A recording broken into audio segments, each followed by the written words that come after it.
Let's talk about resume writing. I am going to give you our top 10 pieces of terrible resume advice so that you could know what not to do as you're writing your resume. And that will then give you clarity on what to do so that you can create the best resume possible. Stay tuned.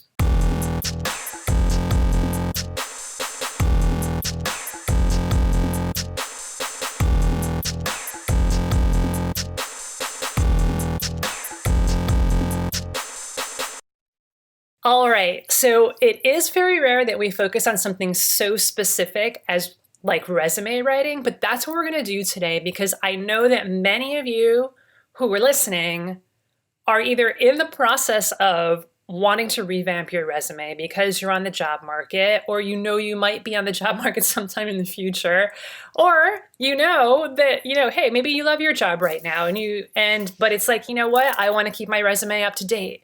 So a resume, it really is, it's an ongoing thing. You want to keep your resume up to date. So whether or not you're on the job market right now and there's like you're feeling some real urgency to update your resume, I know that you're going to get value out of this because I'm going to share our top 10 pieces of terrible resume advice. So Rob and I just had a fun brainstorming session where we thought about, all right, what are the pieces of resume advice that we've heard that are honestly just terrible? And I'm going to explain why they're terrible. And these are actual things that either we've heard people tell others, either directly or indirectly. Oh, someone told me to do this to bulk up my resume. Or it's things that we've seen online. So there's online communities, I'm sure that some of you may even be members of them, where you can like submit your resume, vet my resume, that kind of thing, and have, maybe it's resume writers, but maybe it's, meeting friends, colleagues, have to take a look at them.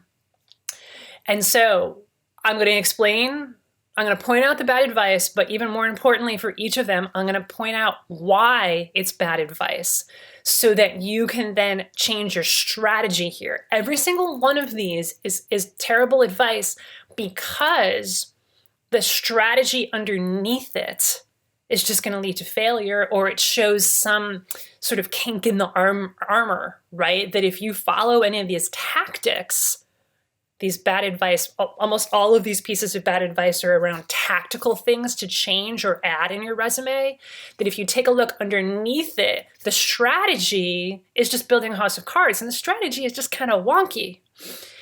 So anyway, let me just start diving in. All right, it's sort of like less explaining, more showing. All right, number one, ask 10 people your strengths.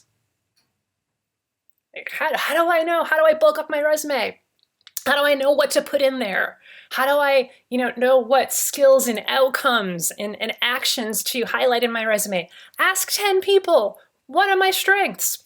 This is where this actually began. We've heard several people, and I actually have people on my Facebook page, on my Facebook thing now, saying, hey, I've been challenged to ask you, what are my strengths? So it's going around, it's in the water, not sure what it is. It's terrible advice. This tactic is terrible advice because what's the strategy underneath it? The strategy underneath it is that I don't know what my strengths are. And I'm going to delegate that to other people. I'm going to have other people tell me who I am. No. You can have other people confirm who you already are. But if you're wanting to decide what are your strengths, ask yourself first, what are my strengths? Who am I? And also, for a resume, strengths aren't necessarily as important as your mission and your vision and the outcomes that you deliver to show that you are not just talking the talk, you're walking the walk. I'm going to say that again because it's super important. For the purpose of a resume, strength and skills are less important than your mission, your vision, and your ability to demonstrate that you are delivering outcomes in line with that mission and that vision. You're not just talking the talk, you're walking the walk. So there's 2 reasons why asking 10 people for your strengths is bad advice. You don't need to focus on your strengths for your resume. You focus on outcomes, you focus on results. And number 2, don't ask other people who you are. You know who you are. Do that internal work to determine who you are. All right, number 2, fill it with keywords. Make sure you have the right keywords in your resume. Again, this is tactical advice, and if you're just like, oh my God, I don't know what to do, and you want to get lost in the weeds, this is the perfect way to get lost in the weeds. Yeah, right, yeah. And it's easy too. It's like fill it with keywords.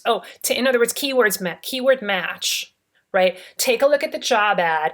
What are the keywords that are in the job ad, and make sure that the keywords that are in your job ad are actually in your resume. No. And also this increase the idea being that it would increase the chances that that the applicant tracking systems would pick it up. So 2 reasons again why this tactic, if we unearth it and do a little bit of digging, reveals actually a very poor strategy that's not going to lead to success. Number 1 is that you're not out there to show them.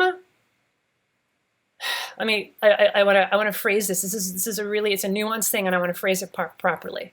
You decide what you want. This is my hell yes job, and you show them this is who I am. You're not out there to say, please, please, please, please, please hire me. Look, my resume is filled with all of the keywords that are in your thing. Like, when you're doing that, you're sending out that energy of please, please, please hire me. No, it's like, I'm a badass leader. This is who I am. If you want to hire me, give me a call. That's the energy that we want from the resume. And then the second reason is, around the applicant tracking piece of it, we don't want robots making decisions about our careers.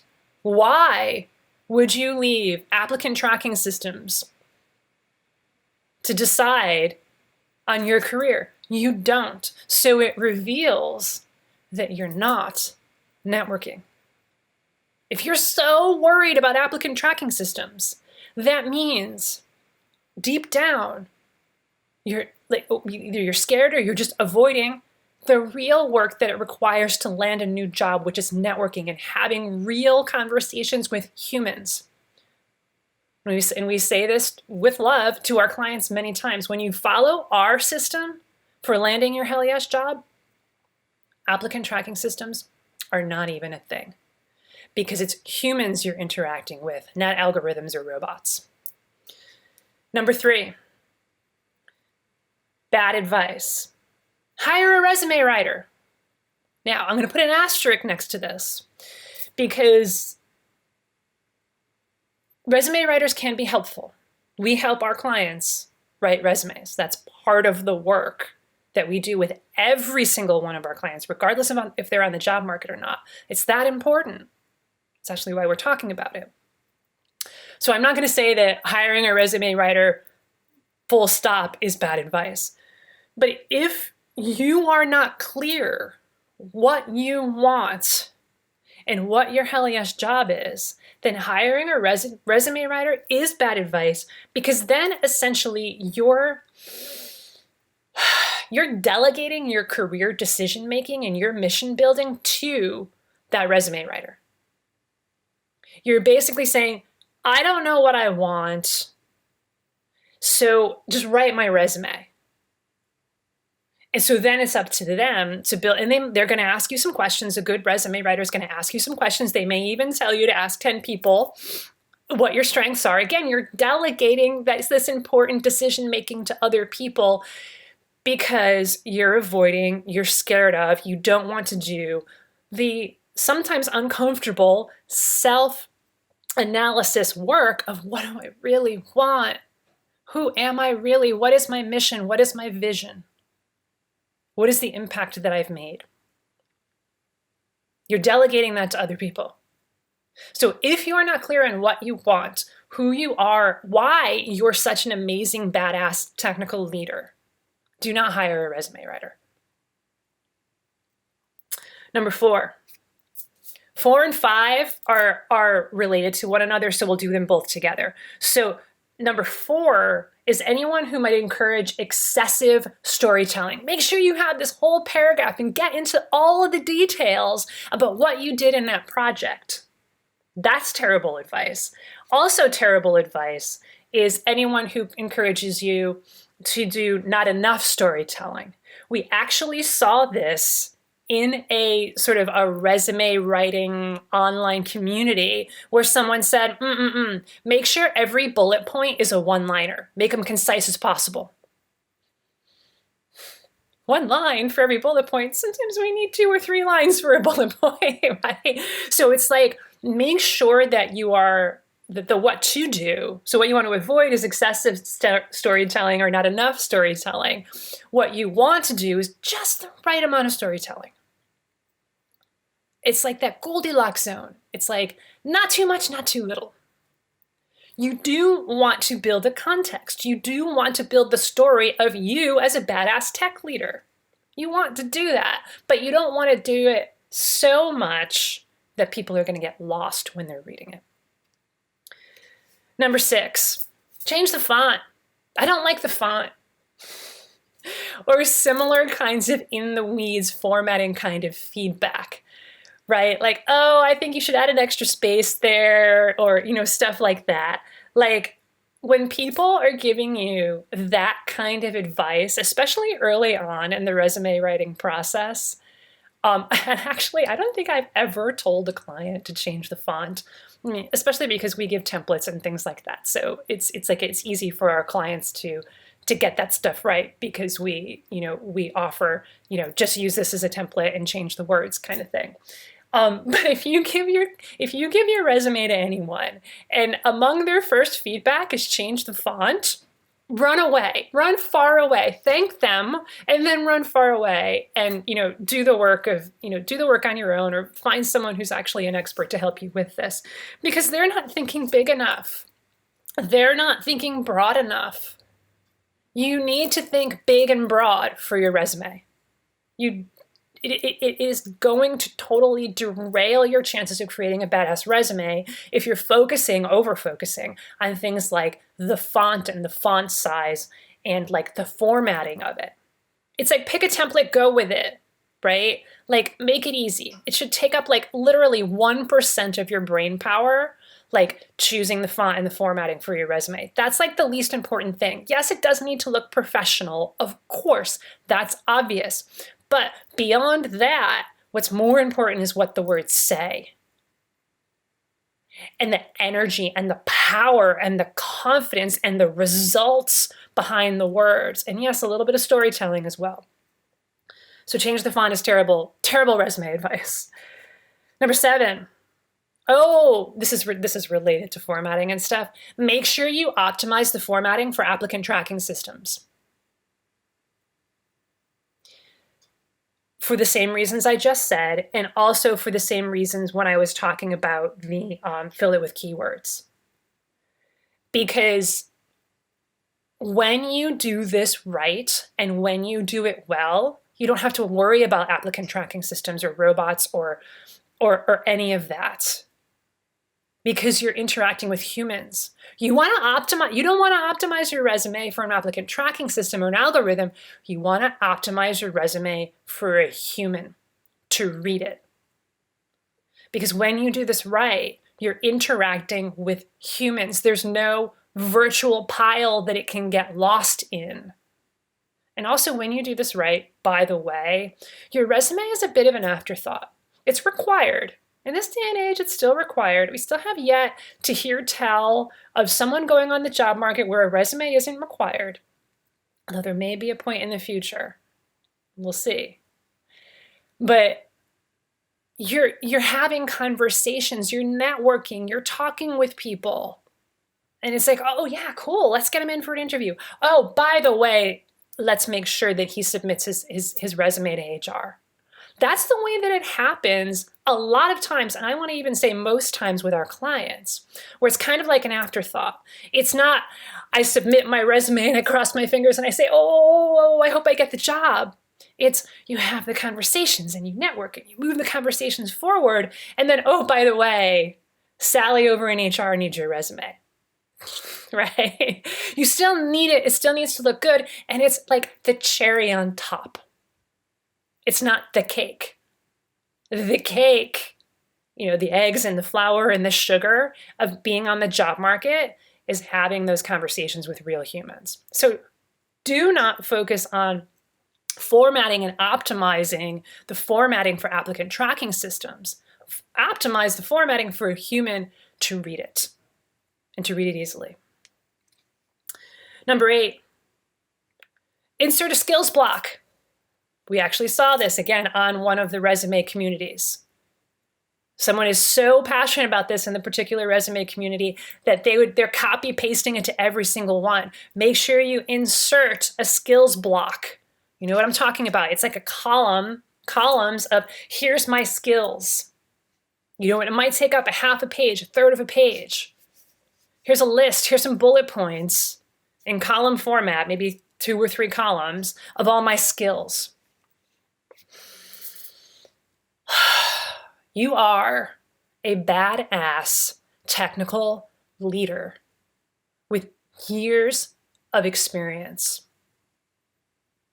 And you want to upgrade your career as a technical leader. That's why you're listening. I want to be the one to break it to you. Your skills don't matter. They don't. What matters is your ability to show up every day, or at least most days, as a powerful, confident technical leader who is able to inspire your team and everyone who works with you to create amazing outcomes and to feel fulfilled and to have fun and to stay in integrity throughout the process. That's why people want to hire you, not because you know Microsoft Word. I swear, I have seen clients have sent us resumes with these skills blocks with Microsoft Word in them. Now, that's a bit extreme, but it also, your coding, like the coding certifications that you have, the security certifications that you have, or other kind of skills in very particular, often involving acronym kind of tech, do not matter. Do not take up precious real estate on your resume by filling it with a skills block. Do not do it. And if it's like, oh, but the job that I'm hiring for, or the job that I want, it says I need all these skills. Check in. Is that actually the job that you want? Or are you just willing to settle for it because you want something, anything right now? Most of the people that we work with don't want to get in the weeds anymore. You want to lead. So if you see a job ad that says, it requires this certification and this skill and this skill and this skill and this skill and that skill, scratch your head and say, is this a leadership position? Like, is this truly a leadership position? Or are they just hiring someone who's an individual contributor or a higher level individual contributor? Now, if you want to go after a higher level individual contributor role, there may be asterisk room for talking about your skills, but not in a skills block in the bullet points of your resume itself. But for most of you, you want to lead. You don't want to be in the weeds anymore. So again, this is pointing out it's like the energy of being on the job market, and your resume is going to reflect that, is I am a badass, powerful technical leader. This is what I'm capable of, and this is the job I want, because this is what I've been doing in the past, and here's how I want to up level and create even more of an impact. Here you go. Am I a fit? Versus, oh, please, like that desperation of there's this job. Oh my God, I hope they'll hire me. I will do everything that I can. Yes, yes, yes, yes, yes, yes, yes. It's like you're being a yes woman or a yes man. They don't want a yes woman or a yes man. They want someone who can tell truth to power. And telling truth to power means, you know what? This is me. Not in a cocky way, in a confident, assertive way. So we want to approach this from a place of confidence and assertiveness, not from a place of desperation. And inserting a skills block screams desperation, especially for a seasoned technical leader. Putting a pin in that phrase, by the way. We'll get back to that in a second. But absolutely true, you are all seasoned technical leaders. Know what you want and get after it. You don't need to be desperate here. Number 9, redoing your resume for every single job. It's for the same reason. It screams desperation. I want this job so much, I will custom tailor it for this job. Yes, I'll do this. Yes, I'll do that. No, you won't. Here's what I want. Here's what I'm great at. This is my history. This can also indicate that you're not sure what you want yet. Like maybe it's this kind of job or maybe it's that kind of job. Decide what you want first. Clarity is always step 1. So if you're custom tailoring your resume to every single job you're applying to, that means you need to not pass go, not collect $200, but go back to start and get clarity. What do you want? What do you really want? Now, custom tailoring a cover letter or like an initial introduction letter, yeah, absolutely, because there you want to talk about why that company. For sure. That's going to get custom tailored, not your resume. Number 10,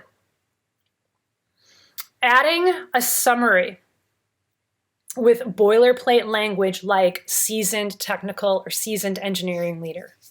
I've seen this a lot.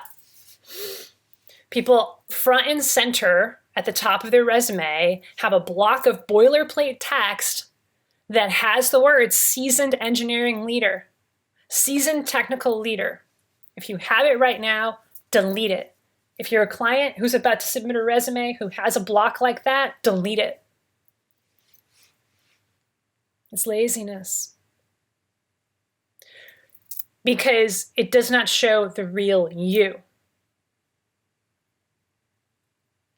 It shows that you're just trying to meet the applicant tracking system criteria. It shows that you're just a boilerplate leader, and you're not.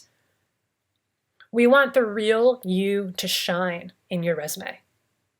Be vulnerable. Be authentic. Dare to show your true soul in your resume. Now, we do encourage clients to have like a mission statement or a value statement up front in their resume to frame it all and to say like, look, this is the kind of leader I am and this is the kind of outcomes I want to create. And we take our time with our clients to craft and custom tailor that. So I can't give you like, here's what you put because I don't know you, right? So it usually takes about a week or 2 of working with clients before we're able to come up with that statement because they do the inner work of this is who I am, this is what I really want, and then we help them with coming up with the language of that mission statement, of that value statement. So yes, we do want a mission or value statement, a short one up front in the resume, but you have to do the inner work and the language sleuthing in order to come up with a really good one. Because ultimately, your resume is a marketing tool. And so sometimes it helps someone who knows marketing, and we do here at the People Stack, so we're able to help our clients do that, to really come up with the correct language for it. But if you have a block of text in your resume right now that includes the words seasoned engineering leader or something like that, delete it.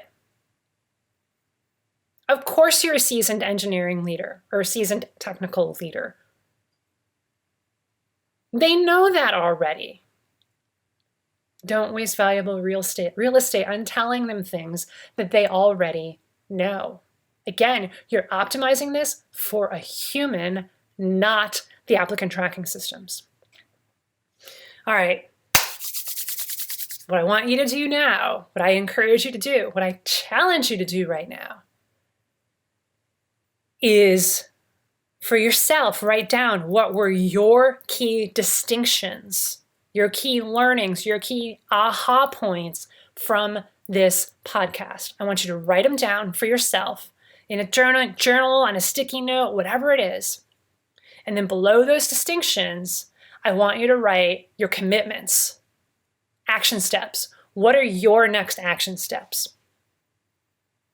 Maybe it's brush up your resume, right?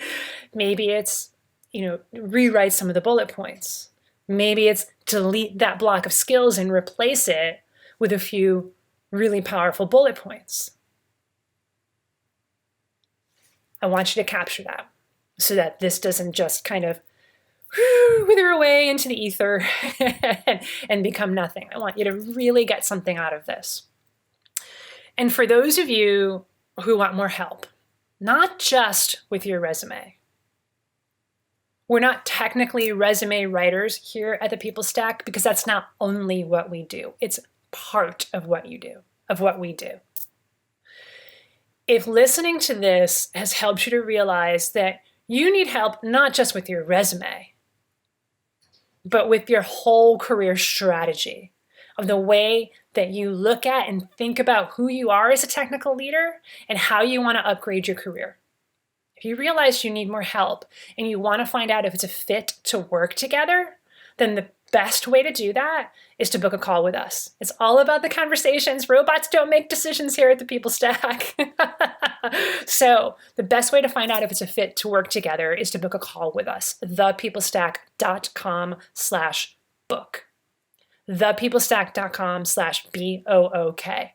We'll have an honest heart-to-heart conversation. You'll talk with one of my team members and we'll find out what's not working in your career right now. Where do you want to go? And if it is a fit to work together, we'll talk about this is what it would look like to work together. And then it's your decision. There's no pressure. It's not a traditional sales call. You're going to get a ton of clarity on this call, regardless of whether we end up working together or not, because it's our mission. It's our mission, our vision at the People Stack to help as many technical leaders as possible to create your dream career. So if you want to create your dream career, then we want to help you. So if you want to find out if it's a fit to work together and you're ready to get massive career clarity, book that career clarity session right now. thepeoplestack.com/book. All right, folks, I know that the resume that you invite, the advice that you receive, most of it's well-meaning. I'm not making anybody wrong here. I'm not judging anyone or making anybody evil by giving this advice. It's often very well-meaning, but we, as we always like to do with the People Stack, want to dig beneath the surface of, all right, what strategy is this tactic unveiling? And is it actually a good, sustainable, powerful strategy? And as I've demonstrated, a lot of the tactics that people recommend, when you do a little bit of digging, the strategy underneath it is not a good foundation. So that is a great thing to do in all of your life, is to not go tactical first, go strategic, and actually before you even go strategic, ask yourself, what's my mindset? What do I want? So that's really, really important to do, whether we're talking about resume building, building your dream career, or living life to the fullest. What do I want? What's my mindset? Then strategy, then tactics. All right, folks, take care. Big hugs. Talk to you soon.